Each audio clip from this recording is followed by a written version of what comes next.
Alam mo, Susan, sa pagmamahal, hindi rin nawawala dyan ang pinaniniwalaang pamahiin. Ay, nako, marami nga Kuya Kim.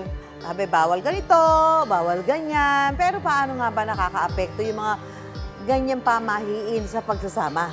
Ito, narito ang aking kwentong kakaba-kaba na dapat alam mo. Hindi masamang magmahal. Basta't huwag lang ikakasal ng sabay sa iisang taon na magkapamilya. Dahil ang isa, posibleng swertihin sa pag-ibig. Habang ang isa naman ay isang katutak na kamalasan umano ang maaring kaharapin. Yan ang pinaniniwalaang sumpa ng sukob sa kasal.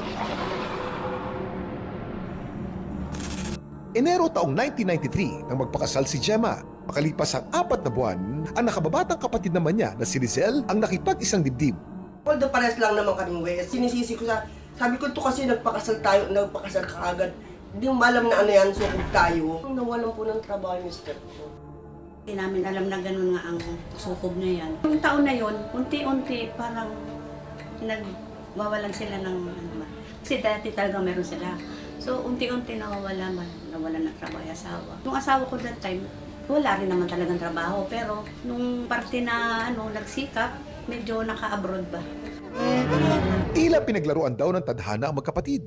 Hiling nila, mawala na sa kanilang pinaniniwalaang sumpa. Lagi kami nagdadaigan, totohanan yun. Pero talagang yung sukob, may epekto talaga. May babalik ko nga lang ang panahon na ako gusto ko magpakasal. Hindi ko na isasabay sa isang taon ng kasal ng ate ko tsaka kasal ko. Dahil naniniwala ko dun sa sinasabi na kasukob, daigan kayo ng buhay. Para higit na maintindihan ang nararanasan umano nilang kamalasan, pinuntahan ng paranormal researcher na si Ed Kaluwag ang magkapatid na sina Gemma at Lizelle. Ayos naman eh. Wala naman po kakaibang pakaramdam. Sukob po sa taon. Opo. Paano po ang naging epekto sa inyo? Yung ups and down. Kung siya ay nasa Siya taas, naangat, ako yung medyo down. down. Sa paranormal side po, wala pong masyadong basihan ng sukob. Kasi ang sukob po ay isang pamahiin ng matatanda. Wala umanong koneksyon ang sukob at mga elemento sa nararanasan umano nilang kamalasan. Wala siyang connection. Pero as far as energy is concerned, magkakaroon lang ito ng part dun sa sinatawag natin law of attraction.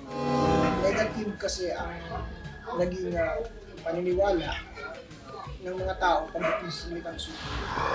Para normally walang involved na spirits, walang involved na kanto, walang involved na multo, wala dun sa usapin ng sukob. Pero saan nga ba posible nang galing ang negatibong enerhiya sa pagiging sukob sa kasal? Bakit nagkakaroon ng epekto ngayon ang sukob? Ang naging epekto, ma'am, is yung tinatawag nating collective consciousness. Yung kaisipan ng mga tao tungkol sa kamalasan na kapag kinasal ng sukob, mag-aagawan kayo ng swerte. Yung usapin po na tungkol sa yung enerhiya ba?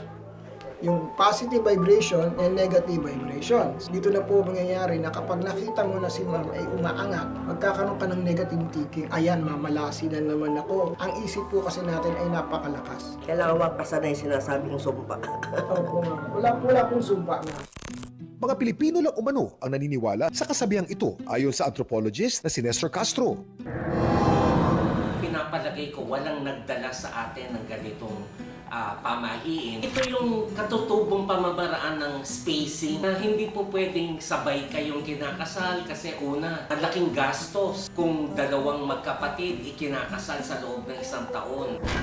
Dagdag pa ni Ed, refleksyon din ito ng kultura natin pagdating sa pagpapakasal. Magmula po nung naging pamahiin ng suko, ang mga babae kapag kinakasal, nagbibigay ng dowry or yung dote kung tawagin. Ako po yung tatay ng kakasal, lalaki po Kailangan kaming magbigay ng isang kalabaw, pwedeng baboy, o kaya kaprasong lupain. So doon man pumasok yung tungkol sa sukob. Na kung halimbawa dalawa ang anak ko na magpapakasal, mas marami yung ilalabas ko na dote. Ginawa yan naging pamahiin dahil ang sinasabi naman minamalas kasi mas malaki yung nawawalang kabuhayan sa'yo. Salamat. At Naliwanagan na yung namin na hindi pala sumpa ang suko. hindi naman pala masama.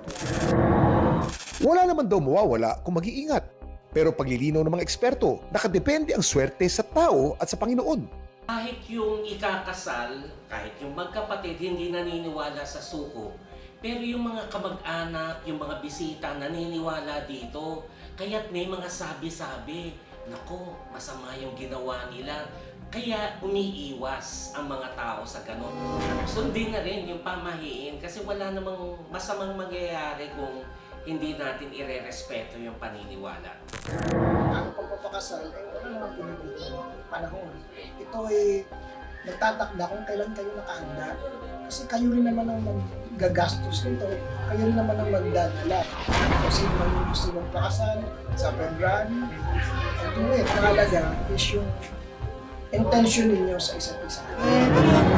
Maniwala man o hindi sa mga pamahiin, ang mahalaga ay kung paano natin pagyayamanin ang kakayahan nating magmahal at mahalin.